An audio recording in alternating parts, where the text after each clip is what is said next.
어떻게 하다 보니까 너무 늦게 와서 제가 목사님과 사모님도 여러분들에게 죄송하다는 말씀을 먼저 드리는 것이 예인 것 같습니다. 근데 마음으로는 항상 응원하고 함께 기도했는데 너무 늦게 왔어요, 제가. 그래서 제가 빚 갚는 마음으로 오늘 말씀 전하려고 합니다. 근데 시간이 9시 반까지로 알고 있는데 너무 시간이 많이 가서, 그리고 제가 저도 요즘에 코로나 이후에 외부 집회가 좀 있는 편인데 예배드리면서 앞에 안 목사님이랑 찬양 인도하시는 분들이 너무 인도를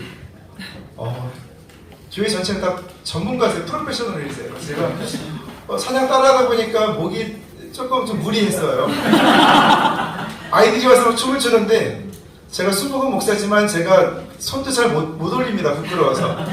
그런데 또 기도 사역을 오래 했어요. 그래서 제가 근데 스피커도 앞에서 막 울리다 보니까 제가 좀 귀도 좀 오목해서 지금 잘 안 들립니다.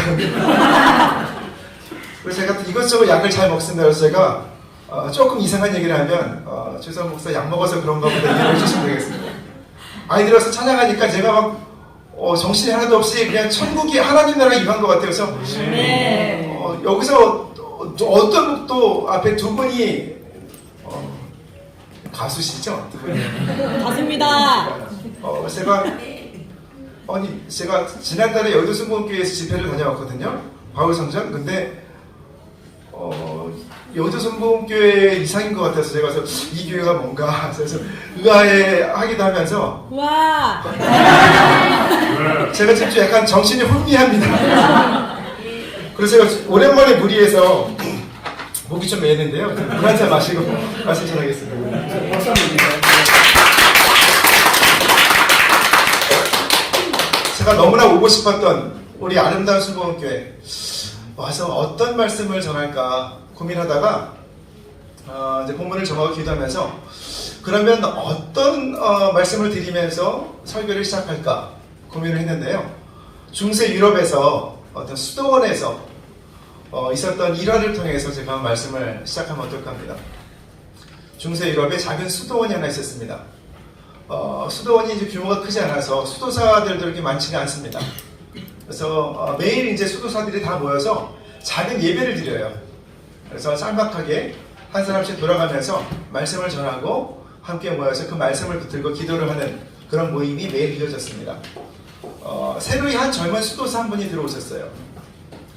이분이 이제 드디어 설교할 차례가 됐으면 짤막하게 설교를 하고 이제 기도회를 인도해야 되는데 이분이 굉장히 좀 마음이 두려움과 떨림이 있는 거예요. 그래서 단위에 올라가서 선배 수도사님들이 쫙 앉아 계시는데 이렇게 질문을 합니다. 감히 제가 선배 수도사님들 앞에서 말씀을 전하려니까 너무나 떨립니다. 혹시 제가 어떤 말씀을 전하려 하는지 아시는 분 계십니까? 손을 한번 들어봐 주시기 바랍니다. 그랬더니 아무도 손을 들지를 않아요. 이 젊은 수도사가 이렇게 얘기를 합니다. 선배 수도사님들도 모르시는 말씀을 제가 전할 수는 없겠군요. 하면서 전통적인 라틴어 인사말입니다. 나미누스 보비스쿰, 그러니까 나미누스 보비스쿰이라고 The Lord may be with you. 그래서 하나님이 함께 하시기를, 주님이 함께 하시기라고 나미누스 보비스쿰하고 내려봅니다. 선배 수도사님들이 좀 교심하잖아요.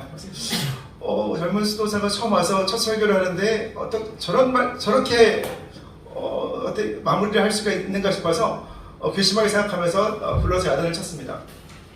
또 이 젊은 수도사의 말씀을 전하는 차례가 되었습니다. 다시 또 설마 그랬는데 또 똑같은 질문을 합니다. 오늘 제가 어떤 말씀을 전할지 혹시 아시는 분 계십니까? 아시면 손을 들어봐 주시기 바랍니다. 그러니까 이제는 선배 수도사님들이 알아챘죠. 다 손을 일제히 쫙 들었습니다. 그랬더니 이 젊은 수도사가 미소를 지면서 여러분들 역시 다 아시는군요. 그럼 제가 설교를 할 필요가 없겠습니다. 나미누스 보비스쿰 하고 내려갔습니다. 이제 선배 수도사님들이 큰일 났다. 이게 좀 특이한 수도사가 당돌한 수도사가 들어왔다 그래서 또 불러서 야단을 칩니다. 이번에는 그렇지 않겠지. 세 번째 이 젊은 수도사의 말씀을 전하는 차례가 되었습니다. 이제는 습관처럼 물어보는 질문입니다. 설마 했는데 또 여러분 오늘 제가 어떤 말씀을 전할지 아십니까? 아시는 분은 손을 들어봐 주시기 바랍니다. 선배 수도사님들이 양쪽에서 눈을 맞추고 한쪽에 있는 분들 손을 쫙 드시고요. 다른 쪽에 있는 분들은 안 드셨습니다. 이 젊은 수도사님이 뭐라고 하셨을까요? 그러면 손을 드신 분들이 안 드신 분들에게 가르쳐 주시기 바랍니다. 나미누스 보비스쿰 하고 내려왔습니다. 자, 질문입니다. 저는 오늘 어떤 부분으로 어떤 말씀을 전하러 올라왔을까요? 어떤 분이 오셔도 이분 중에서 은혜가 임하지 않을 수가 없거든요. 어떤 말씀을 전하러 왔을까요? 아시는 분 손을 들어봐 주시기 바랍니다. 애매하시죠? 아름다운 순복음교회가 2004년 새해를 시작하면서 저에게 김동호 목사님께서 주신 본문이 사도신경의 본문이에요. 1장 14절 여자들과 예수의 어머니 마리아와 예수의 아우들과 더불어 마음을 같이하여 오로지 기도에 힘쓰더라. 이 본문의 배경을 아십니까? 유대인들에게 있어서 12이라는 숫자는 굉장히 중요합니다. 동서남북이죠. 우리나라의 무당들은요, 오방신기, 동서남북과 중앙입니다. 5개의 방위를 굉장히 중요시하는데 유대인들은 동서남북 4개의 방위를 굉장히 중시합니다. 그리고 완전 숫자가 3이에요. 4 곱하기 3은 12죠. 그래서 구약시대의 12지파 수가 12개입니다. 신약시대에도 마찬가지로 12제자예요. 그러니까 제자 12명이 필요한 것이 이게 유대인들에게서 완전수기 때문에 그 12라는 10이라는 숫자가 중요합니다. 그런데 가룟 유다가 회개하지 않고 후회만 하다가 스스로 목숨을 끊어요. 그래서 12번째 그 제자의 수를 맞추기 위해서 그냥 제자를 뽑은 것이 아니라 두 사람이 후보를 내세우고 모든 교회가 모여서 힘써서 기도했습니다. 혼자 기도한 것이 아니라 함께 기도한 거예요. 이것은 뭐냐면 교회가, 신앙 공동체가 어떤 일을 이루기 전에 항상 먼저 모여서 함께 마음을 모아서 기도해야 된다는 것을 뜻하는 것입니다. 아멘. 새해 신년이죠. 창세기를 시작하는데 창세기가 성경의 첫 번째 권입니다. 그래서 저도 오늘 본문을 창세기로 정했었고요. 창세기에 보면 의인이 2사람 나와요. 혹시 누군지 아십니까? 첫 번째 에녹입니다. 에녹은 당대의 의인이라. 그 두 번째는요? 노아입니다. 노아가 왜 의인이죠? 에녹과 노아. 죄송합니다. 에녹과 노아. 왜 의인입니까? 성경은 뭐라고 합니까? 창세기에 보면 에녹은, 그렇죠. 에녹은 당대의 의인이라. 노아는 당대의 의인이라. 하나님과 동행했다고 합니다. 하나님과 동행했다는 것은 당시에 계시가 성령이 완성되지는 않았지만 오늘날에는 우리는 하나님 말씀을 가지고 하나님과 동행하는 거예요. 그냥 기도하는 기도는 허공을 치는 기도가 됩니다. 하나님의 약속의 말씀을 가지고 기도하면 그 기도에 하나님 응답하세요. 그때 에녹과 노아가 하나님과 성경이 기록되기 전에 하나님과 소통하면서 친밀하게 교제하면서 살아갔다는 것입니다. 그래서 죄인이죠. 하나님의 의롭다 칭해 주신 것입니다. 그런데 창세기에서 가장 길게 등장하는 장에서 등장하는 인물이 요셉입니다. 38장에서 50장까지 13장에 걸쳐 나와요. 두 번째로가 10장에 걸쳐 소개가 되는 바로 야곱입니다. 야곱은 하나님과 동행했던 사람일까요? 아닙니다. 야곱의 이름이 무슨 뜻이죠? 속이는 자예요. 사기꾼입니다. 이 땅에 날 때부터 형 에서의 발 뒤꿈치를 잡고 나온 사람이 바로 야곱입니다. 오늘 본문 앞에서부터 쭉 야곱의 이야기를 좀 나눌까 해요. 왜냐하면 이 땅에 우리가 꼭 속이는 자라서가 아니라 내 뜻대로 살아보려고 하는 그런 생각을 가진 저를 비롯해서 야곱과 같은 사람들이 너무나 많기 때문에 그렇습니다. 야곱은 여러분 다 아시는 대로 형 에서를 속이고요. 아버지 이삭을 속여서 장자의 권리를 빼앗습니다. 그런데 뱃속에서 이미 어머니 리브가를 통해서 장자권이 자기에게 있다는 사실을 알았어요. 그런데 조급한 마음을 가지고 어머니가 또 여기에 또 영합을 해서 아버지를 속이고 형을 속입니다. 형 에서가 이제 야곱을 죽인대요. 그 말을 듣고 리브가가 어찌하여 오늘 아들 둘을 잃겠느냐 하면서 자기 고향 친정으로 야곱을 보냅니다. 여기는 이스라엘을 보면요, 단에서부터 브엘사바까지, 그는 이스라엘 저 북쪽부터 남쪽까지가 제일 북쪽 끝까지 단이고 남쪽 끝까지 브엘사바입니다. 이때 이삭의 가족들이 살고 있던 곳이 브엘사바입니다. 여기서 이제 하란으로 떠나는 거예요. 친정으로. 여기까지 한 800km 정도 떨어져 있습니다. 갑자기 경험 없이 이제 집을 뛰쳐나와야 되는 야곱이죠. 광야에서 머리 둘 곳이 없어요. 이제 짐승들이 있습니다. 들짐승들이 있어서 밤을 어떻게 보내야 될지 굉장히 좀 고민이 됩니다. 그때 납작한 돌을 하나 발견을 해요. 이 납작한 돌을 베개 잡아서 베고 잠을 청합니다. 그런데 꿈에서 하늘 꼭대기에서 이 땅에 내린 사다리가 하나 내려옵니다. 그 위에 보니까 하나님이 계시고 천사들이 막 오르락 내리락 해요.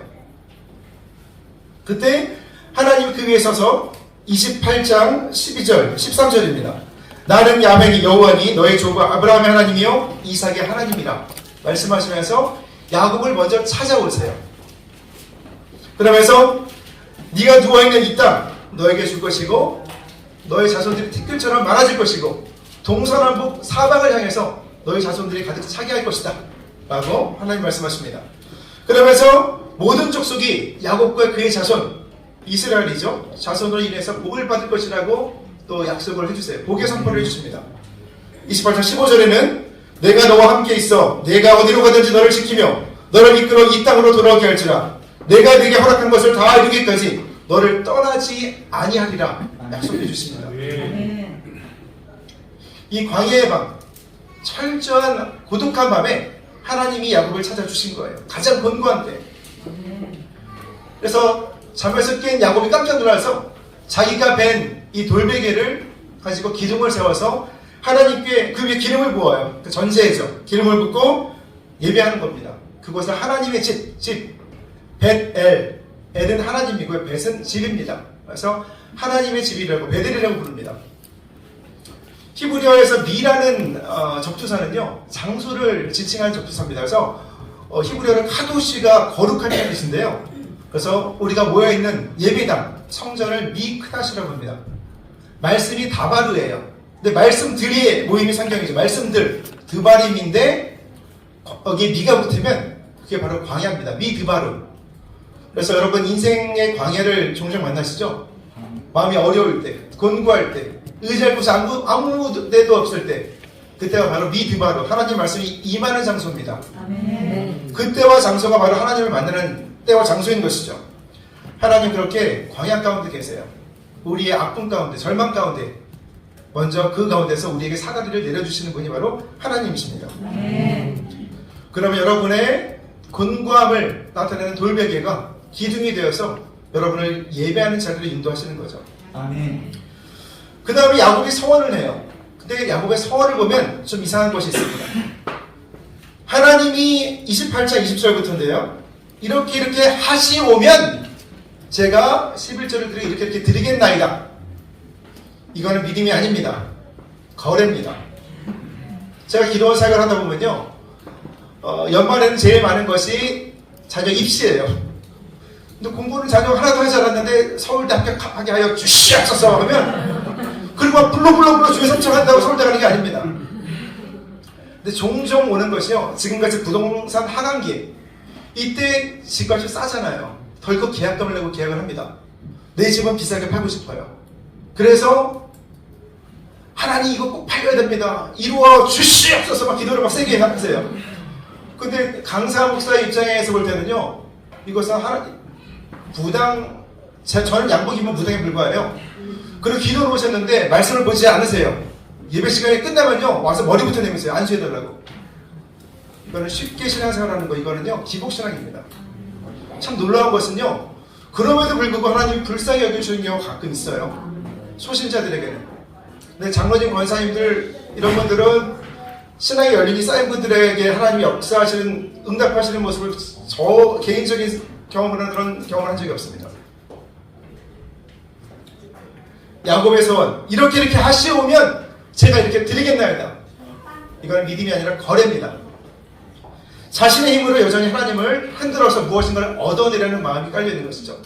과연 속이는 자라는 이름을 가진 그런 인물답죠. 하나님은 결코 우리의 기도와 필요를 외면하시는 분이 아닙니다. 그런데 절대로 대가성으로 움직이시는 분도 아닙니다. 하나님을 잘못 아는 거죠. 이렇게 이기적인 태도를 보였던 사기꾼 야곱은요. 자기보다 더한 사람을 만나죠. 누굽니까? 라반을 만납니다. 외삼촌. 근데 여러분 좀 착각하시는 게요. 에서와 야곱이 있으면 에서는 들여나가 사냥을 하죠. 야곱은 집에 리브가 장막에 거기를 좋아한다 그래서 야곱이 좀 왜소하다고 착각들 하시는데 두 사람은 쌍둥이입니다. 처음에 그 라헬을 만날 때요. 우물, 그 목자 3명이서 못 움직이는 거를 야곱이 혼자 다 옮겨줘요. 기골이 장대한데 온순한 사람입니다. 온순하게 보이죠. 비겁한 사람이기 때문에 그렇습니다. 서울대 소비자학과 김남도 교수님 팀에서 해마다 내년에는 어떤 소비자들의 트렌드를 경향을 보일까를 연구를 해서 발표를 합니다. 책으로 만들죠. 그 키워드로 항상 이제 10개씩의 키워드를 제시하는데 그 중에 하나 올해 육각형 인간입니다. 우리 3040 세대가 많다고 그러셔서 육각형 인간 뭐죠? 원래 기업에서 인재들의 특성들을 이렇게 조명할 때 사용하는 뭐 스파이더 차트라고 하죠. 뭐 레이더 차트라고도 합니다. 그래서 각 영역별로 인재의 장단점을 구분하는 그런 차트인데 그게 지금 좀 왜곡됐어요. 이 육각형 인재 외모가 좋아야 되냐고 우선. 그런데 공부도 잘 하고 할지 좋아요. 그러니까 직업도 좋겠죠. 그런데 성격까지 좋습니다. 그런가 하면 또 자산도 많아요. 또 집안 배경도 부모님이 뭐 교수고 의사고 뭐 판사고 다 그래요. 이렇게 갖추어야지 육각형 인재입니다. 요즘 청년 세대, 특히 2030 세대는 그런 사람들을 선호합니다. 그래서 개천에서 육났다, 집안 어려운데 열심히 공부해서 성공했다. 오케이, 그럴 수 있죠. 좋네요. 그런데 정말 선호하는 롤 모델이 되는 유형은요. 올드머니라고 들어보셨습니까? 원래 집안이 좋아야 되는 거예요. 그래서 아이들 괜찮습니다. 아이들 좋아요. 천사들 찬송 같아 너무 좋습니다. 그래서 그렇게 길을 쓰고 좋은데 여행 가고 SNS에 올리고요. 나 행복해, 나 잘 나가고 있어. 이 경쟁 사회에서 난 도태되지 않았어. 한편으로는 물질주의 이 시대상을 반영하고요. 다른 한편으로는 자기를 끊임없이 점검하고자 하는 자기 검열의 스트레스를 드러내죠. 그런데 20대 초반, 10대 후반, M세대의 밀레니얼과 제너레이션 Z는 좀 달라요. 2010년에 또 그 다음 세대가 알파 세대로 갑니다. 이때 아이패드가 나왔을 때거든요. 그런데 MZ세대 중에 제너레이션 Z, 그 Z세대라고 G세대는 좀 다른 게요.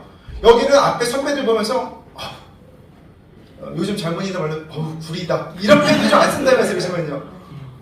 그래서 누구에겐가 보여주는 거 이게 왜 자꾸 신경을 써야 돼? 그러면서 SNS 2개를 운영해요. 제 막내 딸아이가 대학교 2학년입니다. 그런데 친한 친구들이랑 쓰는 인스타그램이 있고요. 또 그냥 막 공적으로 일반적인 공적인 나아가 있는 인스타그램이 따로 있더라고요. 근데 친한 친구들 쓰는 인스타그램에서는요. 평상시 그냥 뭐 커피 들고다 흘리는 모습, 대충 오니까 잠결에 일어나서 머리 이런 모습 막 올리는데 왜 이런 걸 올리니 물어보면 아빠 이렇게 힙한 거예요. 근데 거기서 저는 희망을 봅니다. 미국의 유펜 같은 대학에서는 명문대학입니다. 거기서 어글리 셀피라고 해서 못생긴 얼굴 올리는 거 막 경쟁적으로 올려요. 이게 나야. 이게 참 자기라는 뜻이죠. 왜 남들 보는 대로 살아가야 돼 하면서 거기서 하나님의 형상으로 창조된 우리 한 사람 한 사람이 얼마나 소중한가를 찾을 수 있는 제가 희망을 발견을 해요. 그런 Z세대의 이런 모습들은 어떤 경쟁사회 스트레스에 대한 어떤 반작용이죠. 또 소셜미디어에 대한 피로도를 드러냅니다. 다른 한편으로는 참 자기를 찾으려는 굉장히 창조적인 노력의 결과죠. 모든 것이 완벽한 올드머니, 거기에 대한 반발은 믿음 안에서 우리가 하나님의 형상으로 창조되었기 때문에 내 모습 이대로 빈손들과 앞에가 십자가를 붙드네 의가 없는 자라도 도와주신 바라고 내 모습 이대로 주봐도 없어서 지금 모습 얼마나 귀해요. 그 모습을 알아봐주는 서로가 참 귀한 사람들입니다. 그런데 야곱의 집안은 어떻습니까? 아주 중요한 과정을 생각하면요. 야곱이 레아와 라헬을 통해서 낳은 아들들의 이름이 야곱의 집안이 우리말 하는 콩가루 집안. 조금 유식하게 학문적으로 좀 각색을 하면 역기능적인 가정이라는 사실을 열심히 보여줍니다. 처음에 이제 라헬을 위해서 7년 하고요. 그 다음에 레아를 위해서 7년, 그 다음에 또 6년, 20년 동안 섬기는 동안 라반이 품삯을 10번이나 바뀌어요. 오늘날 무슨 헐리우드 영화를 보면 라반으로 다시 한번 만난다고 한다면 라반은 아무래도 선글라스 끼고 이렇게 일수가방 들고 금목걸이를 간 사람이 아닐까 싶어요. 그래서 그때 당시 꿈속이 3년 정도 되거든요. 그 결혼할 때 그 신랑들이 지참되면 한 3년치 그 품삯이 됩니다. 근데 7년을 일하잖아요. 라헬을 위해서. 아마도 라반에게 삼촌 라헬을 주십시오. 그래, 그럼 좋지, 그래. 그럼 몇 년 일하면 되겠습니까? 3년 일하면 되겠습니까? 에이, 너랑 나랑 삼촌이랑 좋다는데, 그런데 라헬이 너무 이쁘지 않니? 그럼 5년 일하면 되겠습니까? 그러게 라헬은 나한테 너무 귀한 딸이거든. 그래서 아마 그런 중간 과정을 생략했지만 3년, 4년, 5년 가다가 7년까지 갔을 거예요. 어쨌든 속아서 레아와 라헬을 다 데려옵니다. 형을 속였잖아요. 근데 우리 고장에서 아우를 언니보다 먼저 보내는 것은 안 된다. 보기 좋게 그대로 한 방 먹은 거죠. 레아가 첫 아들을 낳습니다. 이름이 뭐죠? 루벤. 벤이 뭐예요? 벤자민. 벤은 아들이라는 뜻입니다. 영화 맥도날드 하면 더 son of Donald예요. 도널드의 아들, 맥. 벤은 아들이라는 뜻입니다. 근데 루벤, 보라, 아들이다. 하나님이 주신 거예요. 그래서 보라, 아들이다. 하나님께서 나의 괴로움을 보셨으니까 이제는 남편이 나와 함께 할 거야. 이렇게 생각을 한 거죠. 남편이 나를 사랑할 것이라고 29장 32절에 이렇게 말합니다. 그런데 여전히 남편을 사랑하고 또 낳습니다.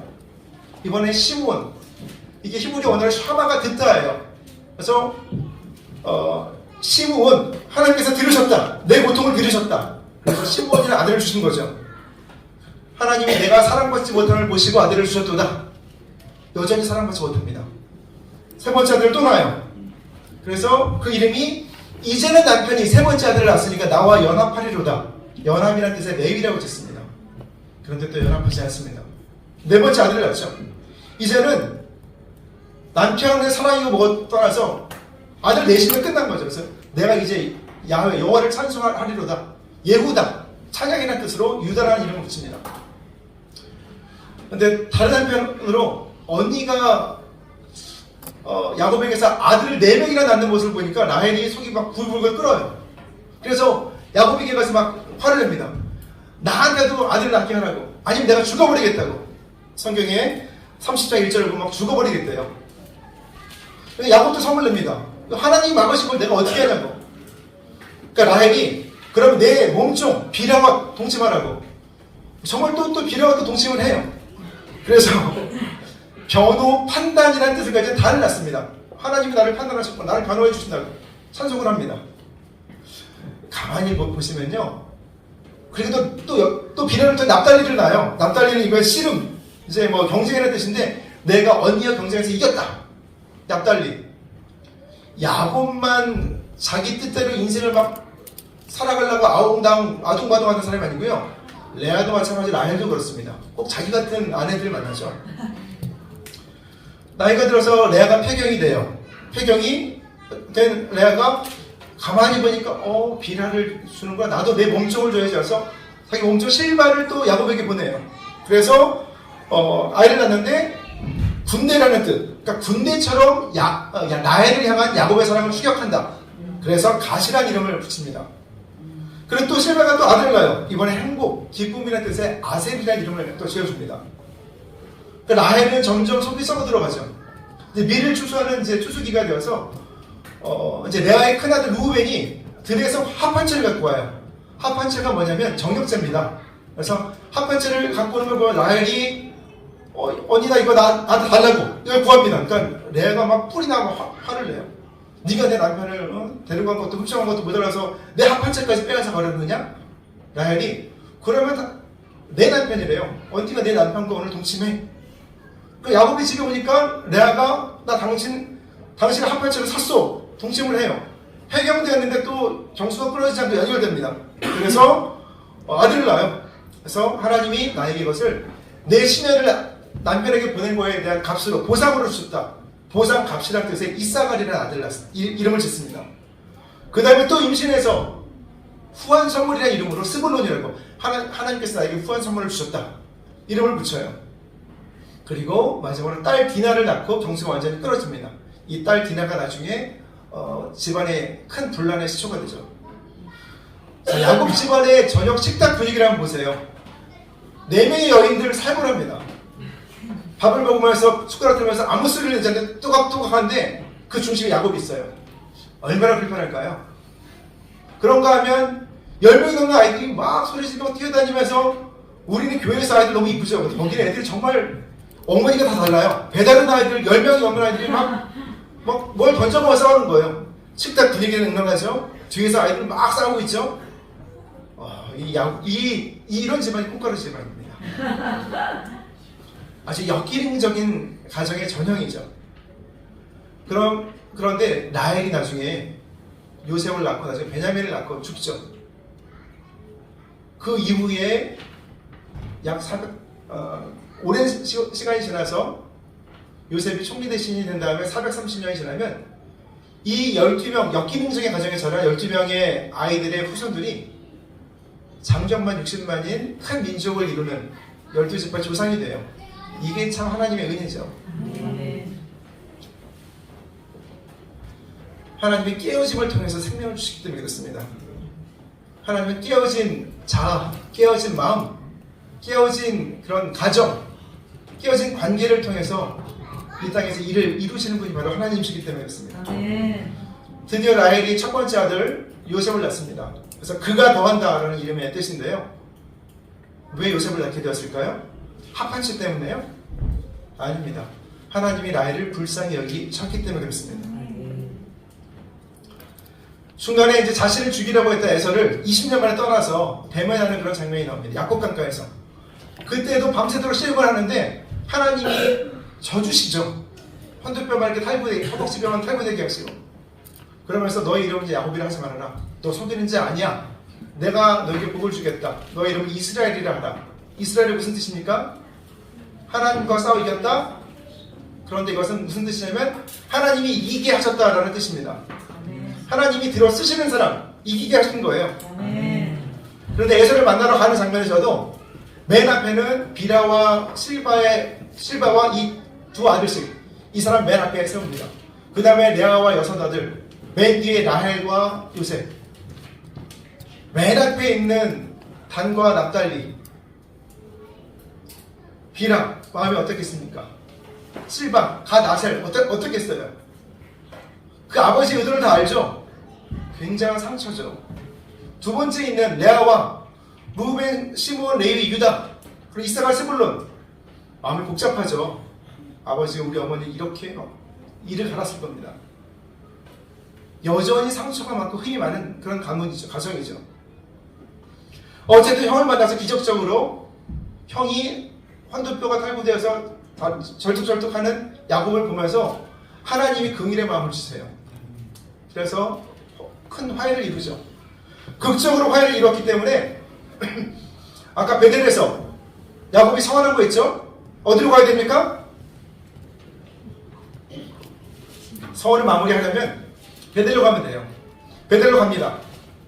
근데 베델로 한 40여 킬로 떨어진 가던 길에 세겜이라는 땅이 있어요. 거기 보니까 땅이 참 좋아 보여요. 그래서 한 2, 3일이면 가죠. 한 40여 킬로면. 그런데 거기서 10년을 살아요. 은 100을 주고 거기다 땅을 산 다음에 자기가 그냥 이름 붙입니다. 엘엘로헤 이스라엘, 이스라엘의 하나님이란 말을 이름 붙여놓고 너희가 줬사오니 거기까지 가야 됩니까? 베델 가면 서원을 이루어야 되고 하나님 뜻대로 살아야 되잖아요. 약속했으니까. 세겜에서는 하나님 이름을 이용하면서 제가 여기서 하나님과 동행하겠습니다 해놓고 자기 뜻대로 살 수 있어요. 세겜이 주는 평안이죠. 혹시 매달 카드값을 제대로 대금을 지불할 수 있다면, 그런 현대인들은 종종 내 뜻대로 내가 살아갈 수 있다, 내가 내 삶을 꾸려갈 수 있다고 착각을 합니다. 이게 좀 권고해지면 그럼 주여 하고 천부의 의잡서 손들고 믿어보죠. 넉넉해지면 교만하게 되고요. 그것이 인간이에요. 야곱만 그런 것이 아닙니다. 그러니까 세겜 땅에서 먹고 살만하고 자기 힘으로 정착할 수 있어요. 그러니까 너무 좋아 보이는 것이죠. 그렇게 이스라엘이라는 이름에 걸맞지 않은, 이제 정말 야곱 그 모습 그대로 살아가는 야곱에게 하나님은 또 찾아오세요. 이번에는 고난을 통해서 징계하셔서 야곱의 삶을 돌이키십니다. 외동딸 디나죠. 이때 베냐민 남에서 라헬이 죽었기 때문에 11명의 아들과 한 딸이 있는데 외동딸 디나가 이 하몰이라는 사람의 아들이 세겜이라는 사람인데 세겜이 추장입니다. 이 세겜이라는 성의 이름은 이 세겜이라는 이름을 딴 거예요. 우리나라 율곡로, 뭐 퇴계로 이름난 사람들의 이름을 붙이는 땅이에요. 그러니까 그 땅의 유력자 세겜에게 딸 디나가 성폭행을 당해요. 집에 돌아옵니다. 근데 야곱은 아무 말도 하지 않아요. 그런데 뻔뻔스럽게도 세겜이 사람을 보내서 사과하지 않습니다. 아, 당신 딸 나에게 주시오.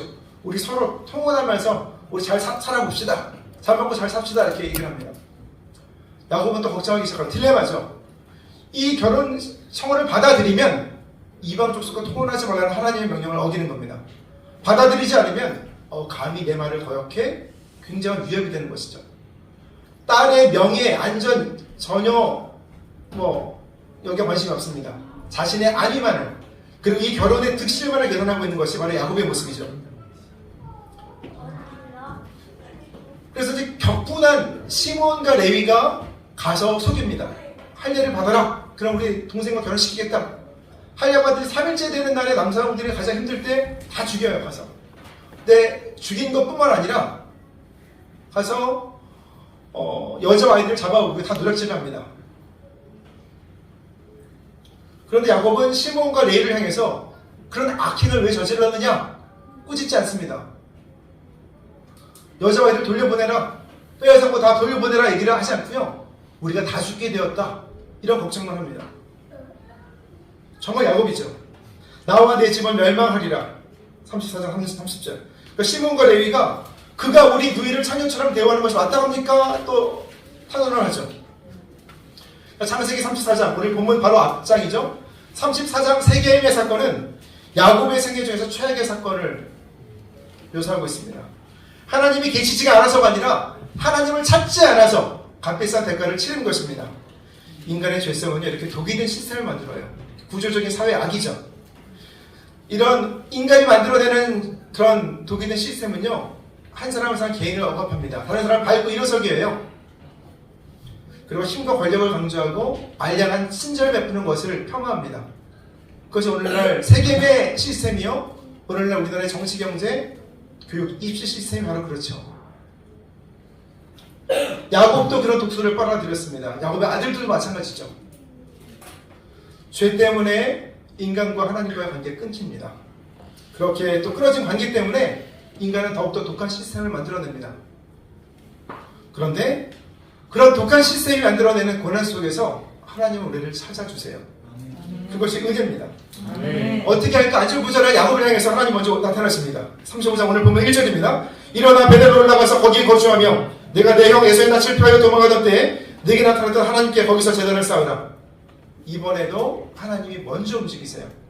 야곱은 포기하고 잊어버립니다. 근데 하나님은 한 번도 야곱을 포기하신 적이 없어요. 먼저 내려오셔서 말씀을 이제 듣는 야곱이 근처에 있는 우상들을 다 없앱니다. 이거는 재물과 하나님을 겸하여 섬긴 것처럼 우상을 하나님과 겸하여 섬겼다는 얘기예요. 영적 간음이죠. 라헬이 아버지 라반의 집을 떠날 때 가정 수호신 드라빔을 갖고 왔던 사건이 있습니다. 그거 계속 가지고 있었을 거예요. 이제서야 10년이 지나서야 우상들을 제거합니다. 그때 하나님이 다시 한번 은총을 베풀어 주시죠. 세겜이 그 땅에 유력한 사람인데 여기는 서로 보호 공동체예요. 세겜이 공격을 가하면 옆에 있는 공동체들이 다 같이 야곱의 집을 공격해서 공격하는 것이 마땅합니다. 그런데 하나님이 두려움을 주셔서 주변 공동체에서 이 야곱의 집안을 따라오지 않습니다.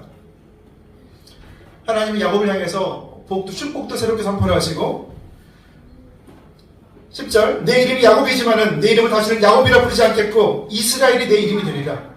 이스라엘 뭐라고 그랬죠? 하나님이 이기게 하셨다. 내가 너와 함께해서 너를 이기게 할 거야. 그리고 나는 전능한 하나님이라 생육하며 번성을 한 백성과 백성들을 총행한 내게서 나오고 왕들이 내 허리에서 나오리라. 내가 아브라함과 이삭에게 준 땅을 내게 주고 내가 내 후손에게도 그 땅을 주리라. 이스라엘에 대한 영광, 이 약속을 반복하십니다. 야곱은 그의 인생을 통해서 하나님을 계속 영겁고 잊어버려요. 그런데 하나님은 단 한 번도 야곱을 잊어버리신 적이 없고 야곱을 포기하신 적이 없습니다. 야곱만 속이는 자 거짓말쟁이가 아닙니다. 야곱의 할아버지 이삭도요. 애굽의 바로 앞에서 사라가 아내가 아니라 누이 동생이라고 거짓말했습니다. 그게 또 반복이 돼요. 그날 왕 아비멜렉 앞에서 그런 거짓말을 또 합니다. 그 이삭의 아들 야곱의 그 아브라함의 아들 야곱의 아버지 이삭도 블레셋 왕 아비멜렉 앞에서 리브가가 자기 누이 동생이라고 거짓말을 해요. 그 아버지의 그 아들이죠. 3대를 이어옵니다. 모세는 어떻습니까? 제가 그 애완견을 저희 집에서 기르는 그 토이푸들인데 그녀의 이름은 쪼꾸입니다. 얼마나 귀여운지 모르겠어요. 지금 이제 만 11살이 돼서 이제 올드미스가 돼서 예전처럼 그렇게 뼈거리 같은 목소리를 지져주지 않아서 얼마나 가슴이 아픈지 모릅니다. 근데 그 아이가 조금만 어떻게 뭐 너무 기름진 음식을 좋다고 많이 먹여서 설사하거나 그러면 그걸 치우면서 얼마나 가슴이 아픈지 모르겠어요. 작은 짐승을 해야 하는 것도 원래 연쇄살인마들이 이렇게 짐승부터 이렇게 해야 하더라고요. 그것도 마음이 굉장히 어려운 건데 사람을 죽인 모세는 보통 사람 아닌 것이죠. 모세는 살인자였습니다. 엘리야는 겁쟁이였죠. 도망갔죠. 베드로는 하나님의 아들을 배신했던 사람입니다. 스데반은요, 초대교회 지도자들을 잡는 데 앞장섰고 스데반을 잡아 죽이는데 책임을 지고 있던 사람입니다. 근데 그럼에도 불구하고 하나님은 그들 모두를 들어 쓰셨습니다. 야곱 이야기는요, 야곱만의 이야기가 아닙니다. 저와 여러분의 이야기예요. 우리가 꼭 누구를 속여서가 아니고요, 저도 제 뜻대로 인생을 살아가고 싶어하는 인간적인 욕망이 있습니다. 제가 정성과 또 시간과 정성을 바치면 하나님 내 뜻대로 이루어 주실 거라는 착각을 하고 종종 하나님을 흔들려하는 모습들이 제 삶 가운데 있습니다. 저도 때때로 가식적이고 솔직하지 못할 때가 있습니다. 또 인간적인 모습을 하나님을 흔들려고 하면서 그러다 안 되면 종종 넘어져서 절뚝거립니다. 그런데 우리가 넘어지지만 아주 엎드러지지 않게 하시는, 우리를 포기하지 않으시는 하나님의 은혜가 또 그 가운데 임해요. 그래서 야곱 이야기는 설마 나 같은 사람 하나님이 쓰시겠어? 라고 질문하는 우리들에게 그래 내가 너를 들어 쓸 거야 라고 응답하시는 하나님의 이야기가, 하나님의 음성이 이 안에 담겨져 있습니다. 하나님은요, 야곱의 사다리처럼 사다리 위에서 이리 올라와 라고 말씀하시는 분이 아닙니다. 사다리를 땅에 내리시고 우리를 찾아오시는 분이 바로 하나님이에요. 광야 같은 우리 삶 가운데 사다리를 내리시는 분이시고요, 우리가 착하고 정직해야만 우리를 쓰시겠다고 약속하시는 분이 아닙니다. 우리가 항상 죄를 짓고 잘못된 행동을 하지만 다시 한번 하나님 앞에 오는 모습을 의롭게 보시고 우리를 붙들어 주시고 들어 쓰시는 분이 바로 하나님입니다. 하나님 그래서 우리의 깨어진 자아를 통해서, 깨어짐을 통해서 위대한 일을 이루세요. 땅이 깨어져야지 씨앗이 싹을 틔웁니다. 하늘이 깨어져야지 단비가 내려요. 옥합이 깨어져야지 향기 냄새가 퍼지고요, 달걀이 깨어져야지 새로운 생명이 이 땅에 나옵니다. 예수 그리스도께서 십자가 위에서 깨어지시고 몸 찢기시고 피를 흘리셨기 때문에 우리에게 구원의 은혜가 임하는 것입니다.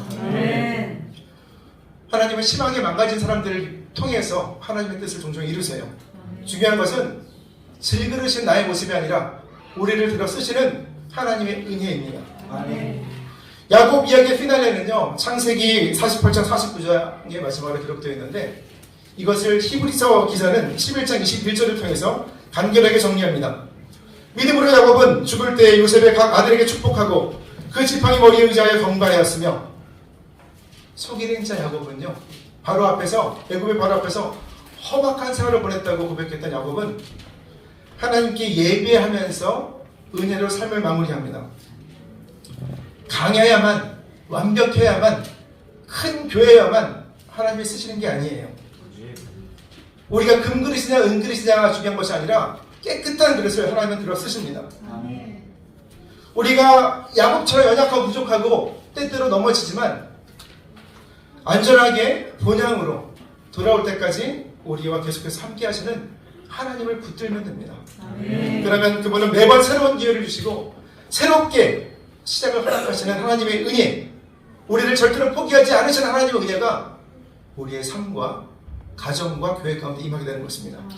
그 하나님을 붙드시면서 2024년 믿음으로 승리하는 우리 아름다운 순공교회 모든 교우분들 되시기를 주님의 이름으로 축복합니다.